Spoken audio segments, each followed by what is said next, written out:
Everyone. आज हम पढ़ने वाले हैं क्लास 11th का एक chapter cell the unit of life, जो कि बहुत ही इम्पोर्टेंट चैप्टर है क्योंकि ये आपका बेस बनाता है। ठीक है, हम शुरू करते हैं। सबसे पहले किसी भी चैप्टर को स्टार्ट करने से पहले हमें उस चैप्टर का मतलब पता होना चाहिए, उसके सिग्निफिकेंस क्या है वो भी पता होने चाहिए। तो हम स्टार्ट करते हैं। जो सेल है उसको हम लोग कैसे डिफाइन कर सकते हैं। मैं एक एग्जांपल के थ्रू आपको समझाऊंगी सेल क्या होता है। जैसे कि आपको कुछ भी बनाना है, बिल्डिंग बनाना हो, ब्रिज बनाना हो या फिर कुछ भी बनाना हो, तो आपको सबसे पहले क्या चाहिए होगा? ब्रिक चाहिए होगा। क्योंकि आप ब्रिक बाय ब्रिक ब्रिक को ही तो जोड़ जोड़ के आप बड़े से बिल्डिंग, ब्रिज, बहुत कुछ बना सकते हैं, है ना। तो वैसे ही सेम हमारे बॉडी को बनाने के लिए हमें क्या चाहिए होगा? सेल चाहिए होगा। सेल यहाँ पर ब्रिक की तरह रोल प्ले करेगा, क्योंकि हम लोग सेल को बोलते हैं cell is a building block. ठीक है, क्योंकि बहुत सारे सेल मिलके क्या बनने वाले हैं? टिश्यू। और बहुत सारे टिश्यू मिलके क्या बनने वाले हैं? ऑर्गन। और बहुत सारे ऑर्गन मिलके क्या करने वाले हैं? Organ system. और ऑर्गन सिस्टम के बाद ऑब्वियसली हम लोग बने हैं ऑर्गेनिज्म। ओके, तो ये छोटा सा डेफिनेशन था। अभी हम लोग इसके और जो प्रॉपर डेफिनेशन है जो एनसीईआरटी में दिया है वो भी देखेंगे। ठीक है, अब हम देखते हैं जो एनसीईआरटी, आप जब चैप्टर खोलोगे तो सबसे जो छोटा सा पैराग्राफ दिया है इंट्रोडक्शन, वहां पर एक छोटा सा क्वेश्चन पूछा गया है। थोड़ा कॉन्सेप्चुअल है और पूछ भी सकता है कोई भी।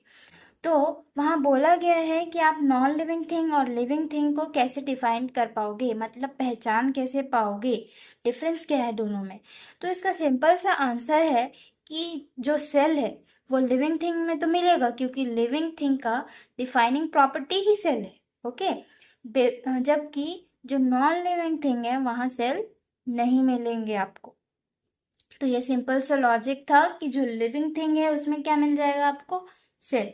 और जो नॉन लिविंग थिंग है उसमें सेल आपको नहीं दिखेगा। तो कोई भी पूछेगा, एग्जाम में पूछेंगे कि डिफाइन, मतलब हम लोग डिफरेंस कैसे कर सकते हैं या फिर आप आइडेंटिफाई कैसे कर सकते हैं, तो जो लिविंग थिंग है उसमें सेल मिलेंगे और जो नॉन लिविंग थिंग है उसमें सेल नहीं मिलेंगे। ठीक है, फिर हम आते हैं, ये तो फर्स्ट पॉइंट हो गया।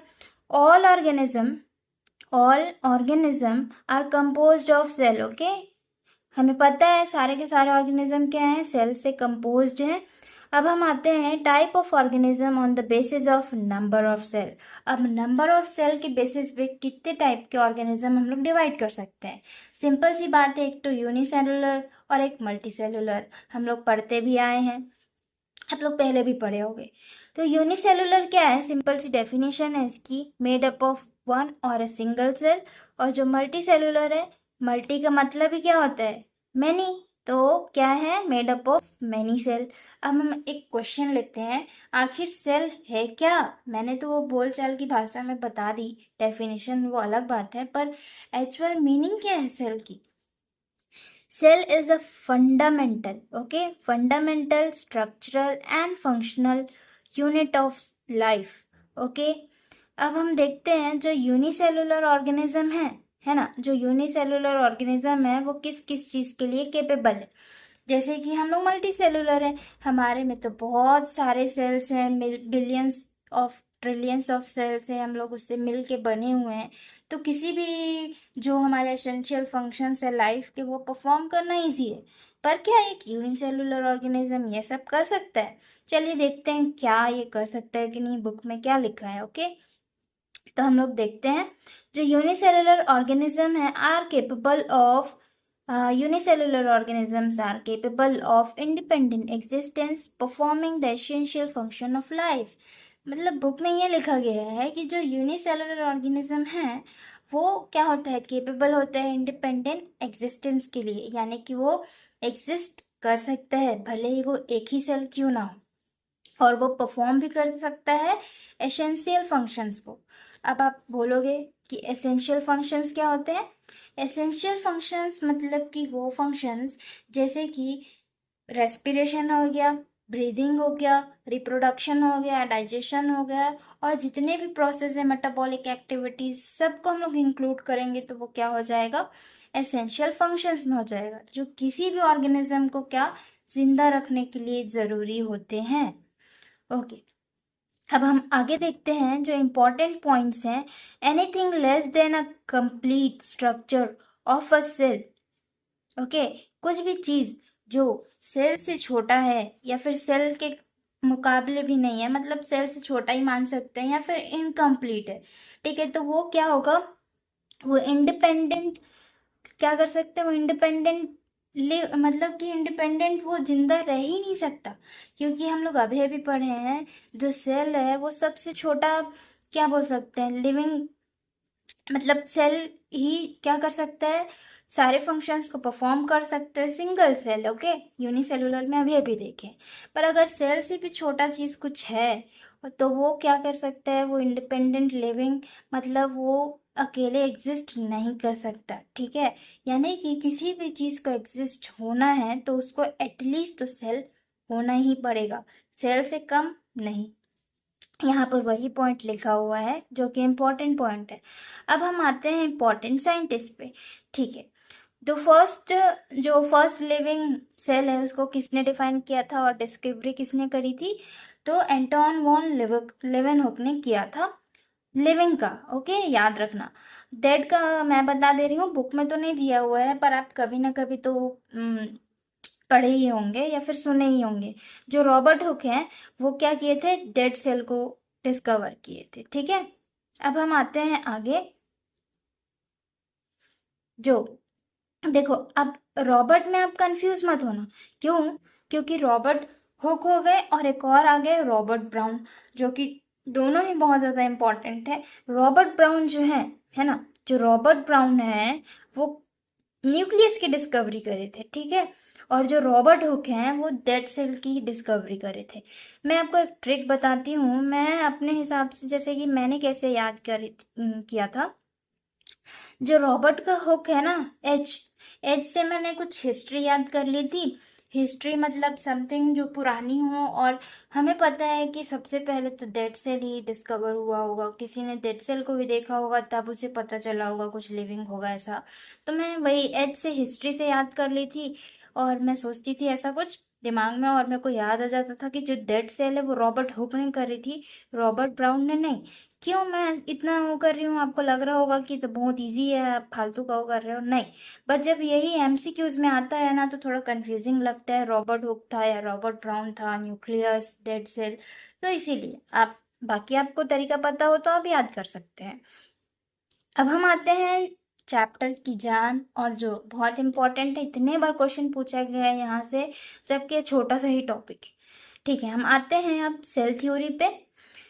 इन 1838 जो सील्डन है हमारे जर्मन बॉटनिस्ट, उन्होंने क्या किया था, अब जर्मन बॉटनिस्ट है, उन्होंने एग्जामिन किया था बहुत सारे प्लांट सेल्स को, ठीक है। यहाँ पर वही लिखा है, German botanist examined a large number of plants and observed that all plants were composed of different kinds of cells which forms the tissue।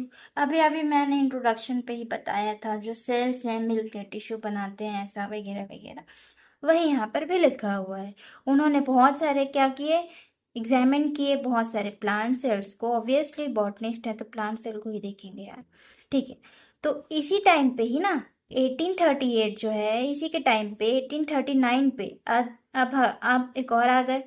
अब भाई अगर बॉटनिस्ट आ गए हैं तो जोलॉजिस्ट का है पीछे छूटेंगे, तो ये भी आ गए, ठीक है।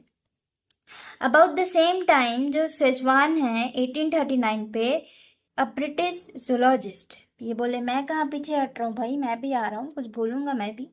Okay, study different types of animal cells and reported that cells had a thin outer layer known as the plasma membrane। Okay, तो इन्होंने क्या बताया, इन्होंने एग्जामिन किया बहुत सारे एनिमल सेल्स को, और इन्होंने बोला जो एनिमल सेल है उनकी आउटर कवरिंग, जो आउटर लेयर होती है वो बहुत ज़्यादा थिन होती है, और उस थिन लेयर को इन्होंने बोला प्लाज्मा मेम्ब्रेन, ठीक है, प्लाज्मा मेम्ब्रेन। अब हम आते हैं, and also concluded that plants have cell wall and it is a unique character of plant cell। उन्होंने ये भी बता दिया कि जो प्लांट सेल है उसके पास क्या होता है, जो प्लांट्स होते हैं उसके आउटर कवरिंग क्या होती है, सेल वॉल। जो सेल वॉल क्या है, यूनिक कैरेक्टर है प्लांट सेल का, जो कि एनिमल्स में नहीं मिलते हैं। एनिमल सेल में। Okay, I think you understand. Okay, हम आगे बढ़ते हैं। अब जो सेजवान है propose the hypothesis that the bodies of the plants and animals are composed of cells and products of cells। आप यहाँ पर बहुत ही important point है, आपको ये याद रखना है कि जो हाइपोथेसिस है, मैं इनको हाईलाइट क्यों किया है, क्योंकि जो सेजवान है उन्होंने हाइपोथेसिस दिया था। बहुत सारे बच्चे लोग अगर एमसीक्यूज आता है तो दो बोथ रहता है ऑप्शन डी में, बोथ मार के चले आते हैं और खुश हो जाते हैं। फॉर्मुलेटेड और हाइपोथेसिस दोनों ही अलग है। हाइपोथेसिस किसने दिया था? सेजवान ने। पर अगर फॉर्मुलेटेड सेल थ्योरी बोलेंगे तो हम लोग बोथ का ऑप्शन करेंगे, यानी कि सील्डन एंड सेजवान। ओके, तो यहाँ पर आपको ध्यान देना है, बहुत ही इंपॉर्टेंट पॉइंट है।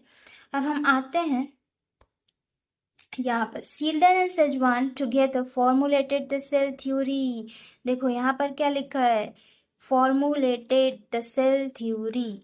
ओके, फॉर्मुलेटेड और हाइपोथेसिस को आपको बहुत ही ध्यान देने की जरूरत है। ठीक है, देखो मैं यहाँ पर आपकी इजी करने के लिए यहाँ पर लिखती हूँ मैं। हाइपोथेसिस सेजवान जी ने दिया था, फॉर्मुलेटेड दोनों ने, और मॉडिफाई किसने किया था? सेल थ्योरी को। ऑलवेज मॉडिफिकेशंस अकर्स, यार हमें पता है। तो फिर मॉडिफाई किसने किया था? Rudolf Virchow. अब हम देखेंगे drawbacks of cell theory. Obviously कुछ आया है तो उसका ड्रॉबैक होगा ही होगा। अगर ड्रॉबैक भी नहीं मिल रहा है तो क्या होगा? कोई ना कोई साइंटिस्ट आएगा ही, कुछ ना कुछ अपना दिमाग लगाएगा ही और कुछ ना कुछ अपना भी ऐड कर देगा। ठीक है, यही तो चलते आ रहा है, हम लोग यही तो देखते आ रहे हैं कि दूसरों के काम में क्या क्या कमियां हैं उसको पूरी कर दें, है ना। कुछ ना कुछ मॉडिफिकेशन तो होते ही रहते हैं, और इसी का नाम हो जाता है ड्रॉबैक। ड्रॉबैक मतलब कि जो थ्योरी है वो क्या क्या चीज़ को एक्सप्लेन नहीं कर पाया। ठीक है, अब हम देखते हैं उस थ्योरी ने क्या एक्सप्लेन नहीं किया भाई। How new cells were form, जो थ्योरी है वो नहीं बता पाई कि नए सेल्स कैसे बनते हैं। तो इसको कौन बताया? Obviously Rudolf Virchow in 1855। Important date to be noted. एक और क्या डेट था? 1838। ठीक है, बॉटनिस्ट वाला याद रखना। 1839 जूलॉजिस्ट वाला याद रखना। और 1855 हमारे रुडोल्फ वर्च्यू, जिसने मॉडिफाई किया था सेल थ्योरी को। Okay, first explain that cells divided and new cells are formed from pre-existing cells। तो सबसे पहले रुडोल्फ वर्च्यू ने ही एक्सप्लेन किया था कि जो न्यू सेल्स हैं वो प्री एग्जिस्टिंग सेल्स से ही आते हैं, यानी कि जो पुराने सेल्स हैं उसी से ही नए सेल्स बन के ही आते हैं। तो इसको कौन एक्सप्लेन किया? रुडोल्फ वर्च्यू ने। पर ये जो पुरानी वाली सेल थ्योरी थी जो सील्डन एंड सेजवान ने दी थी, वो एक्सप्लेन नहीं कर पा रहा था इसको, इसीलिए ये क्या हो गया? ड्रॉबैक। अब देखो बहुत ही इंपॉर्टेंट लाइन है ये, ओमनी सेलुला ई सेलुला। इतने बार पूछा है ये लाइन, पता नहीं क्या ही बोला जाए। ओमनी सेलुला ई सेलुला का मतलब ही है जो new cells are formed from pre existing cells, मतलब कि वही है। He modified the cell theory and give it a final shape. Cell theory को फाइनल शेप देने वाले कौन थे? Rudolf Virchow. ठीक है, what does the cell theory tells? अरे भाई अब सेल थ्योरी हमें बोलता क्या है, बताता क्या है मॉडिफिकेशन के बाद, जो कि दो इंपॉर्टेंट पॉइंट्स हैं, आपके एनसीईआरटी में भी दिए हुए हैं। All living organisms are composed of cells and products of cells. All cells arise from pre existing cell. ये हमने देख लिया कि जो सारे के सारे सेल्स कहाँ से अराइज करेंगे? जो पहले से ही हैं उसी से ही अराइज करेंगे। और इसको बहुत ही अच्छे से एक्सप्लेन किया गया है आपके इवोल्यूशन चैप्टर में। जो थ्योरीज है ना, थ्योरीज ऑफ इवोल्यूशन, वहाँ पर बहुत अच्छे से एक्सप्लेन किया गया है। अभी के लिए इतना याद रखो। अब हम आते हैं अपने नेक्स्ट टॉपिक पे, an overview of cell. Okay, देखो एनसीईआरटी में लिया है एक ऑनियन सेल प्लांट सेल के लिए, और एक ह्यूमन चिक का लिया है एज एनिमल के लिए बोल सकते हैं।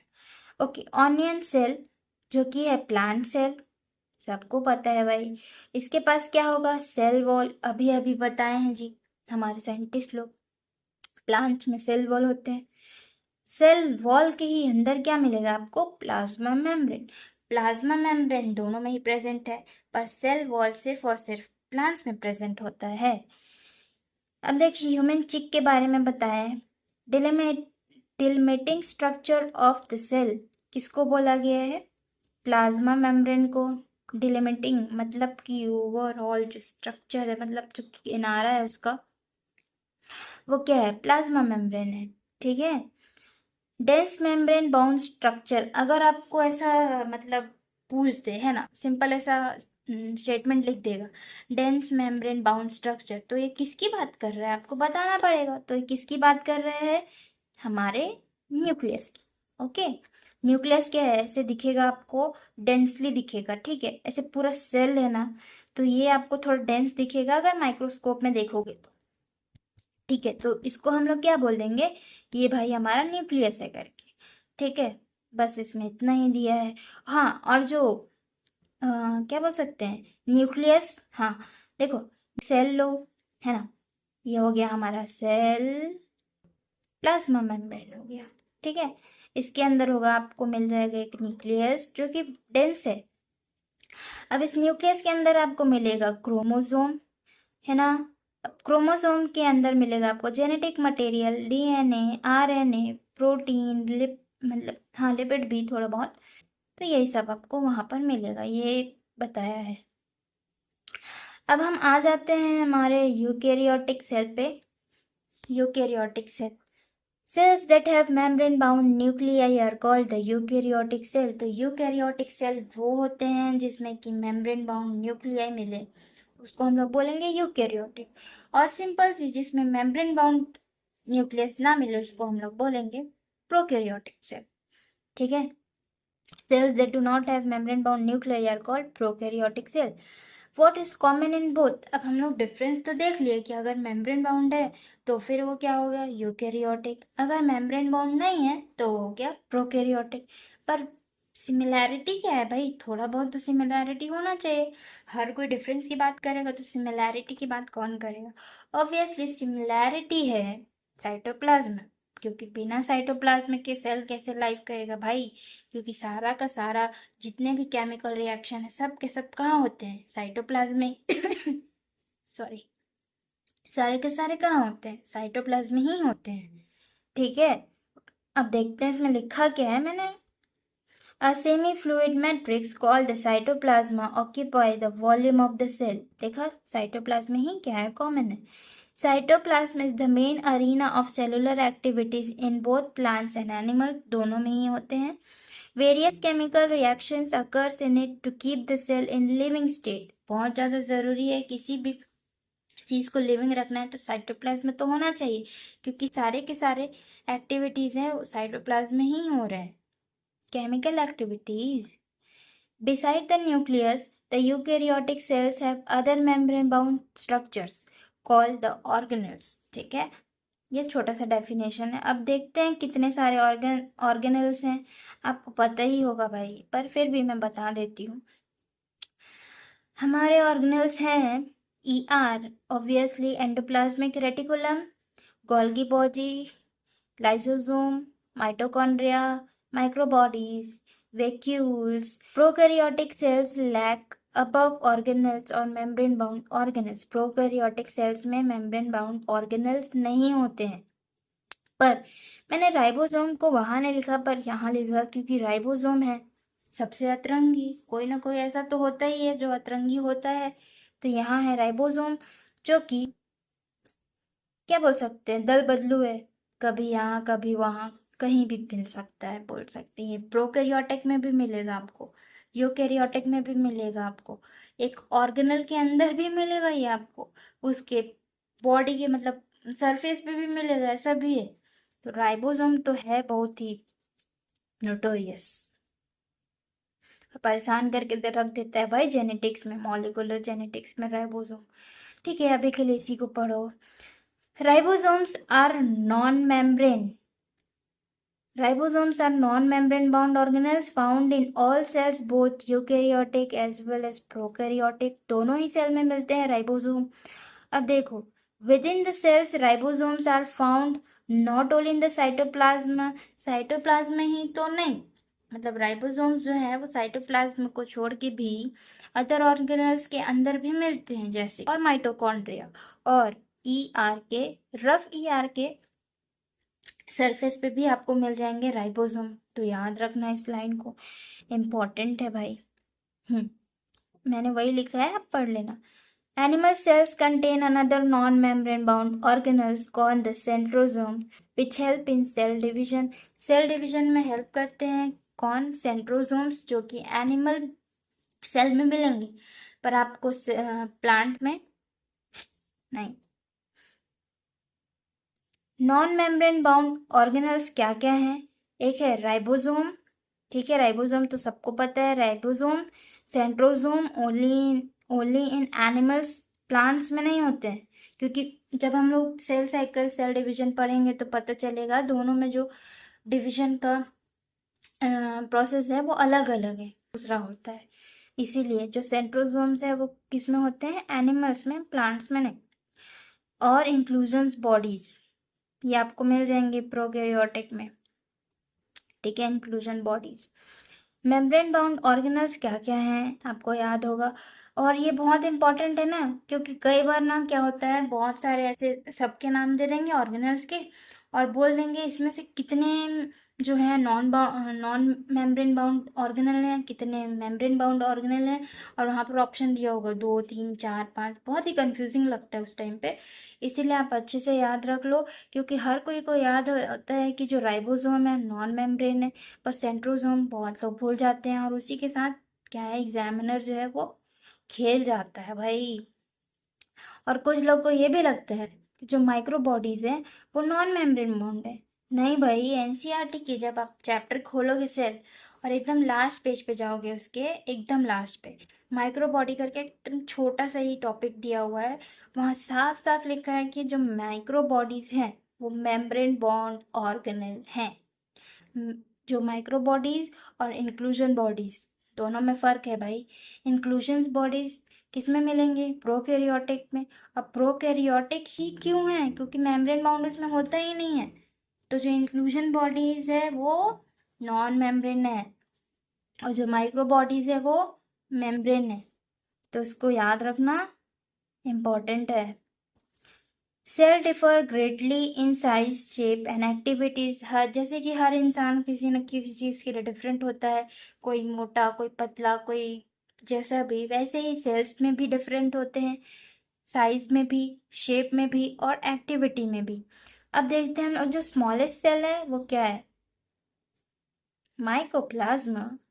स्मॉलेस्ट सेल माइकोप्लाज्मा है, जो कि उसके जो साइज होते हैं वो 0.3 nanometre in length. In length याद रखना, बहुत ही छोटा सा वर्ड लिखा है इन लेंथ, पर स्टेटमेंट में आ जाता है राइट और रॉन्ग करके। इन लेंथ को इन डायमीटर लिख दिया तो, अगर ध्यान नहीं दिए तो। While bacteria could be 3 to 5 nanometre, ठीक है। देखो मैंने यहाँ पर एक टेबल बना दिया है जो कि आपको हेल्प करेगा। सेल का नाम है और दूसरे साइड पे साइज लिखा हुआ है। माइकोप्लाज्मा का साइज है 0.3 नैनोमीटर इन लेंथ, मैंने उसको भी इंक्लूड कर दिया है, नहीं तो मैं डायरेक्ट लिख सकती थी, पर मैंने इंक्लूड कर दिया। Bacteria 3 to 5 nanometre. Egg of ostrich, इसका साइज तो नहीं दिया है पर इसके बारे में बताया ज़रूर है। Largest isolated single cell. ये डायरेक्ट क्वेश्चन बनते हैं, इसको डायरेक्ट ही याद कर लो, इसमें क्या ही समझाऊँ मैं। ह्यूमन आरबीसी 7 नैनोमीटर इन डायामीटर, देखो यहाँ पर डायामीटर लिखा है, ओके। टिपिकल बैक्टीरिया, अब बैक्टीरिया में भी बहुत वो है भाई। नॉर्मल बैक्टीरिया, देखो नॉर्मल बैक्टीरिया 3 to 5 दे दिया है, फिर टिपिकल बैक्टीरिया का वो डायग्राम के पास दिया है ना, वहाँ से निकालियो 1 to 2 नैनोमीटर दिया है। फिर PPLO about 0.1 nanometre. Viruses 0.02 to 0.2 nanometre. Typical eukaryotic cell 10 to 20 nanometre. अब आपको एक क्वेश्चन टेबल देख के आपको लग रहा होगा कि जो माइकोप्लाज्म है उसको सबसे छोटा सेल क्यों बोल दिए भाई? वाई क्यों बोल दिए? क्योंकि 0.3 नैनोमीटर तो माइकोप्लाज्म है, और जब हम नीचे आते हैं तो हम लोग देखते हैं जो PPLO है वो तो 0.1 नैनोमीटर है, और वायरसेस तो उससे भी छोटा है। फिर हम लोग माइकोप्लाज्मा क्यों क्यों बोल रहे हैं माइकोप्लाज्मा को कि वो सबसे छोटा सेल है? मैंने भी सोचा और मैंने इसका सलूशन भी लाया है। जो माइकोप्लाज्मा है ना, उसका पुराना नाम ही पीपीएलओ था, ठीक है, और वो दोनों ही क्या है, सेम ग्रुप को ही बिलोंग करते हैं। मैंने यही देखा था। सो देखो, mycoplasma PPLO, pleuro pneumonia like organism and old name for mycoplasma. Mycoplasma का ही पुराना नाम है। हाँ, पर ये पॉइंट एनसीईआरटी में नहीं दिया है, मैं आपको कंफ्यूजन होगा करके ले आई थी। एनसीईआरटी में नहीं है तो आप जस्ट नॉलेज रख सकते हो, याद करने की ज़रूरत नहीं है। So PPLO is not different from mycoplasma, they are same group. अब आती है बात वायरसेस की। वायरसेस का तो फिर अलग ही अपनी दुनिया है भाई, ये खुद की यूनिवर्स में रहता है, खुद की दुनिया है इसकी। Viruses are indeed the smaller than the mycoplasma, छोटे तो हैं भाई, but viruses are not considered cell. Viruses को हम लोग सेल कंसिडर्ड नहीं कर सकते। They lack cell organelles and cytoplasm. बताओ भाई, वायरसेस के पास तो साइटोप्लाज्म ही नहीं है, तो उसको हम लोग सेल कैसे करें? क्योंकि साइटोप्लाज्म तो बहुत ज़्यादा ज़रूरी है। क्यों? अभी अभी हम लोग देखे हैं, किसी भी केमिकल एक्टिविटीज़, जितने भी केमिकल एक्टिविटीज़, मेटाबॉलिक एक्टिविटीज़ सब कहाँ हो रहे हैं? साइटोप्लाज्म में ही हो रहे हैं, और वायरसेस के पास तो साइटोप्लाज्म ही नहीं है। ठीक, दे आर दे लैक, हम लोग देख लिया दे लैक वाला। अब दूसरा पॉइंट है, they cannot perform metabolism on their own. उन लोग खुद से मेटाबॉलिज्म परफॉर्म नहीं कर सकते। अरे भाई, साइटोप्लाज्म ही नहीं है, कहाँ से परफॉर्म करेगा? सिंपल सी बात। They reproduce only inside a host cell. उनको हमेशा किसकी ज़रूरत पड़ती है? होस्ट सेल की ज़रूरत पड़ती है। आपको पता ही होगा, वायरसेस थोड़े अलग डिफरेंटली बिहेव करते हैं। अगर वो होस्ट सेल के बाहर है तो फिर नॉन लिविंग की तरह, और अगर अंदर है तो लिविंग की तरह। ठीक है, अब हम आते हैं दूसरे टॉपिक पे। Nerve cells are some of the longest cell. ठीक है, जो हमारे नर्व सेल्स हैं वो क्या है? लॉन्गेस्ट सेल होते हैं। डिफरेंट शेप्स ऑफ सेल क्या क्या हो सकते हैं? डिफरेंट शेप्स सेल्स के, disc like, polygonal, columnar, cuboid, thread like और इवन इरेगुलर। अमीबा भाई, नॉट मतलब अमीबॉइड शेप में होते हैं। क्या होते हैं? WBC। एनसीईआरटी की बुक में दिया हुआ है डायग्राम, मैं नहीं दिखा पा रही हूँ। द शेप ऑफ सेल्स में very with the function they perform. अब देखो, जैसे जैसे वो फंक्शन परफॉर्म कर रहे हैं, उनके शेप वैसे ही वेरी करेगा। ठीक है, अब देखो, मैं यहाँ पर एक और टेबल बना दी हूँ, सेल्स और उसके शेप। जैसे कि WBC है, एमोबॉइड है, मैं भी अभी बोली ना, अमीबा की तरह कुछ भी शेप्स नहीं होते कभी भी, irregular. RBC, round and biconcave याद रखना। Columnar epithelial cell, long and narrow. Nerve cells, branched and long. Tracheids, elongated. Mesophyll, round and oval. ठीक, आपको ये इजी लग रहा होगा, पर MCQs यहाँ से पूछा जाता है। और डायग्राम भी देख लेना, ठीक है, बुक में दिया हुआ है, एक बार ज़रूर देखना। Prokaryotic cell. अब आते हैं हम लोग प्रोकैरियोटिक सेल पे। Represented by bacteria, blue green algae, mycoplasma, PPLO. ठीक है, ये सब क्या है? प्रोकैरियोटिक सेल हैं, prokaryotes. They are generally smaller and multiply more rapidly. जो प्रोकैरियोट्स हैं वो क्या होते हैं? छोटे तो होते हैं, छोटा है पर खोटा है। मतलब क्या, बहुत ज़्यादा जल्दी जल्दी क्या होते हैं इन लोग? रिप्रोड्यूस करते हैं, अपने पॉपुलेशन बढ़ाते हैं बहुत ज़्यादा जल्दी जल्दी। ठीक है, basic shapes of bacteria, bacillus, rod like, देखो यहाँ मैं बना भी दी हूँ, रॉड लाइक। फिर कोकस, स्पैरिकल, फिर विब्रियो, कॉमा शेप, फिर स्पेरुलम, स्पाइरल। आपकी नोटबुक के पीछे अगर ऐसे स्पाइरल नोटबुक लेते हो, सेम टू सेम वैसा ही।